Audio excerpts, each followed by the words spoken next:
Yoga by Swami Vivekananda. Chapter The Forms of Love Manifestation. Continued.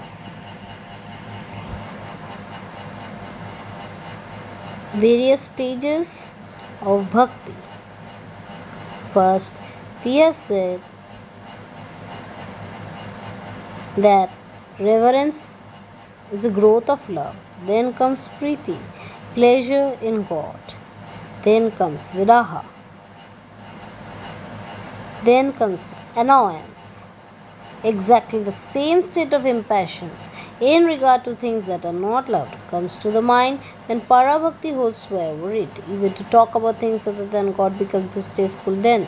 Think of Him alone, and give up all other vain words. Those who talk of Him alone, the Bhakta finds to be friendly to Him, while those who talk of anything else appear to him to be unfriendly. A still higher stage of love is reached when life itself is maintained for the sake of the one ideal of love. When life itself is considered beautiful and worth living only on the account of that love.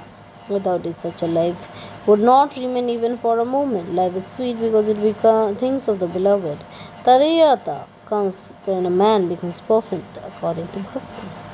When he has become blessed, when he has attained God, when he has touched the feet of God as it were, then his whole nature is purified and completely changed. All his purpose in life then becomes fulfilled. Yet many such bhaktas live on just to worship him. That is the bliss, the only pleasure in life, which they will not give up. O King, such is the blessed quality of Hari that even those who have become satisfied with everything, all the knots of whose hearts have been cut asunder, even they love the Lord for love's sake, the Lord, whom all the gods worship, all the lovers of liberation and all the lovers of the Brahman. Such is the power of love. When a man has forgotten himself to altogether and does not feel that anything belongs to him, then he acquires the state of Tadiyata. Everything is sacred to him because it belongs to the beloved. Even in regard to earthly love, the lover thinks that everything belonging to his beloved is sacred and so dear to him. He loves even a piece of the cloth belonging to the darling of his heart. In the same way, when a person loves the Lord, the whole universe becomes dear to him because it is all his. Chapter Universal Love and How It Leads to Self-Surrender. How can we love the Vyasti, the particular, without first loving the Samashti, the universal? God is the Samashti, the generalized and the abstract universal whole. And the universe that we see is the Vyasti, the particularized thing. To love the whole universe is possible only by way of loving the Samasti, the universal, which is as it were the one unity in which are to be found millions and millions of smaller unities.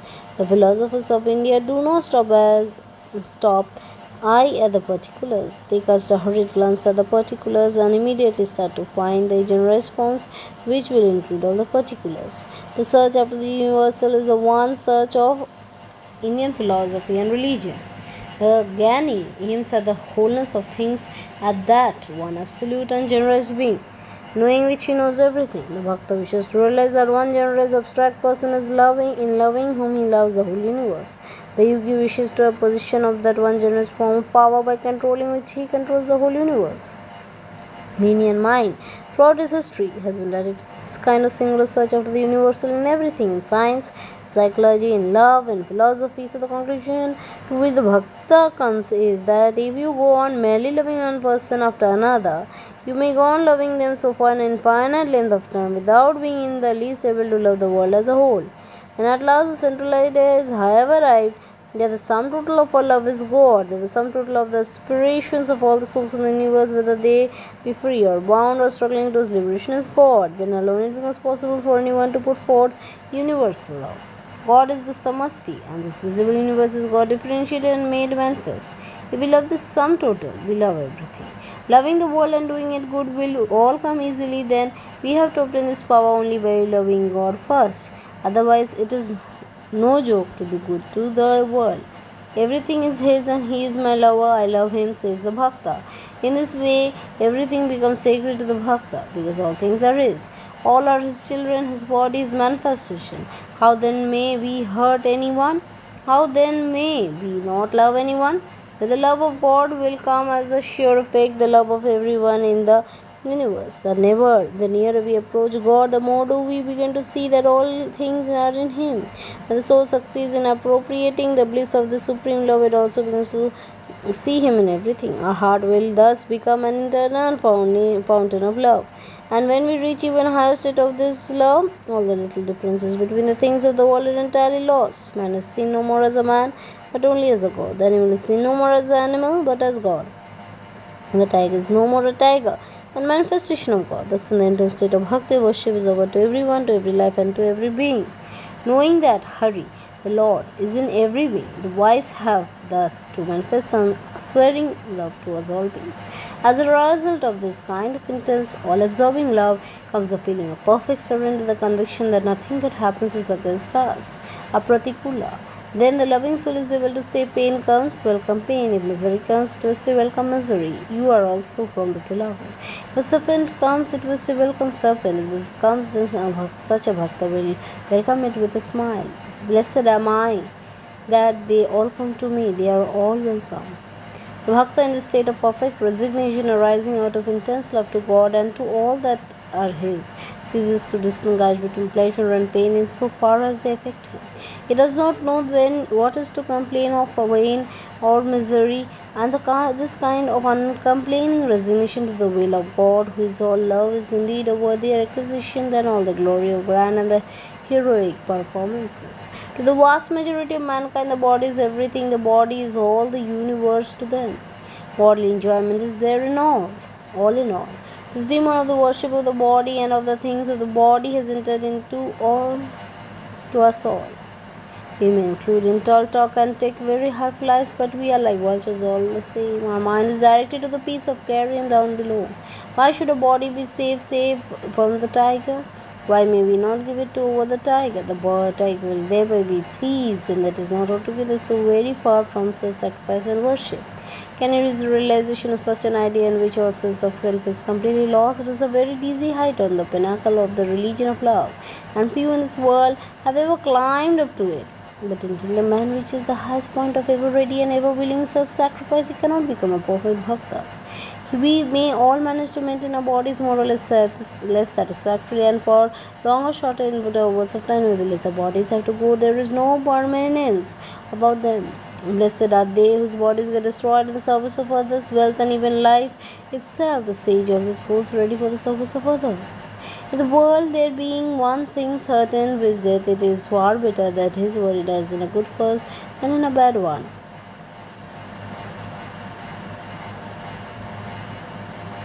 You may drag a life on for 50 years or 100 years, but after that, what is it that happens? Everything that is the result of combination must get dissolved and die.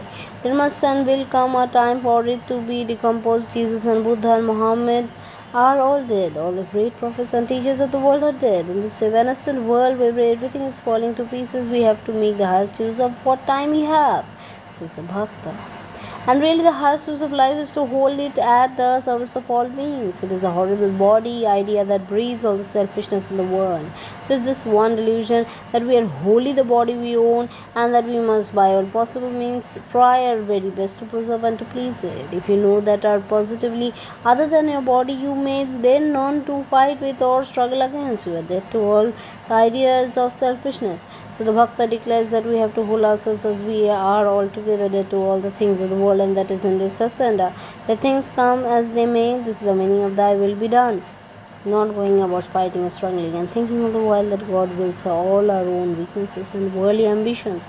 It may be that good comes even out of a selfish struggles that is high above God's lookout.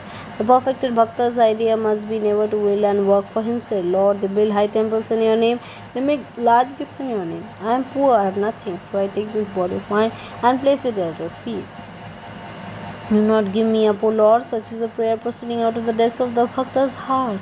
To him who has experienced it, this eternal sacrifice of the self unto the beloved Lord is higher by far than all wealth and power, than even all soaring thoughts of renown and enjoyment. The peace of the bhakta's calm resignation is the peace that passeth all understanding and is of incomparable value. His apratikula is a state of the mind in which it has no interest and naturally knows nothing what that is opposed to it. In the state of sublime resignation, everything in the shape of attachment goes away completely except that one all-absorbing love to Him in whom all things live and move and have their being. This attachment of love to God is indeed one that does not bind the soul but effectively breaks all its bandages.